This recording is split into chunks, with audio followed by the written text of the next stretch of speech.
Калцият е минерал от съществено значение за нормалния растеж и развитие на човешкото тяло.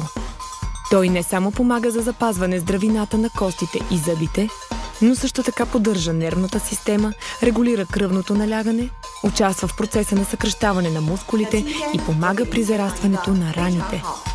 Биокалцият е калциев продукт, който е лидер на пазара на този вид препарати в много страни по света.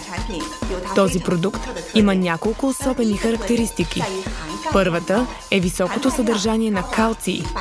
100 грама съдържат 4000 мг калций, количество, което не може да бъде намерено в никой друг калциев препарат. Втората е високата степен на усвояване от организма – до 95%.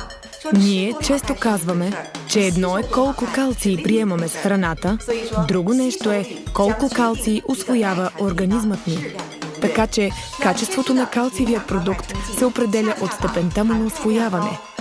Тиенс Биокалциум не само има високо съдържание на калций, но се характеризира и с висока усвояемост. И това е, което го прави лидер сред калциевите препарати в света. В допълнение към калция, Тиенс Биокалциум съдържа повече от 50 други хранителни вещества, витамини и микроелементи, като фосфор, желязо, селен, магнезий или манган. Те са необходими за правилното функциониране на организма ни, но също така повишават и степента на усвояване на самият калций. Следва да подчертаем, че Тиенс предлага широка гама от калциеви препарати.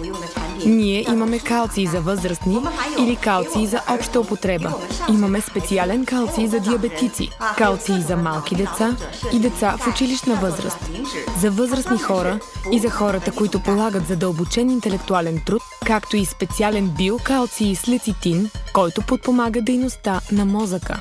Един възрастен се нуждае от около 1000 мг калций на ден, като едно саше от разтворимия калций съдържа 400 мг. Децата, бременните жени и лицата над 50 години се нуждаят от повече калций. Да видим каква е разликата в pH на тези субстанции. Първо, нека да видим праха за пране. Виждаме, че цвета на индикаторната хартия, която потопихме в прах, е изключително тъмен. pH е близко до 10. Това означава, че pH на праха е алкално. Веднъж след като попадне в тялото, такава алкална субстанция със сигурност ще причини поражения, особено на лигавиците. Сега, нека да измерим pH на един от тези калциеви препарати. Странно, pH също е 10.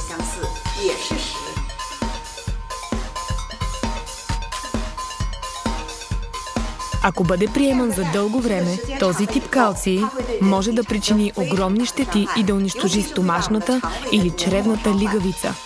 Все едно пиете прах за пране.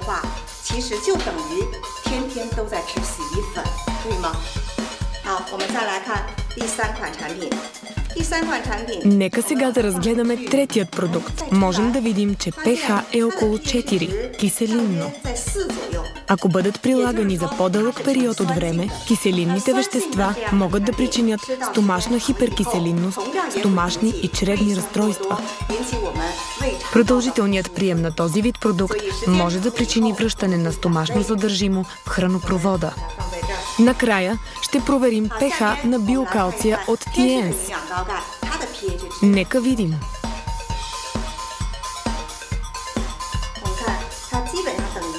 То е 7.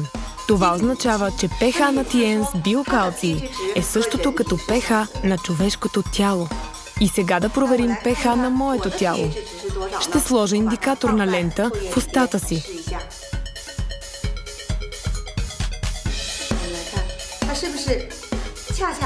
Това е същият резултат, както при биокалция от Тиенс.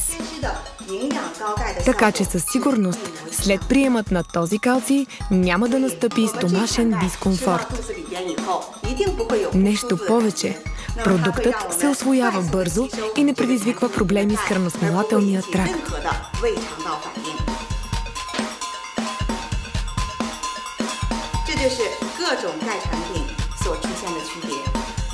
Това е разликата между различните калциеви препарати.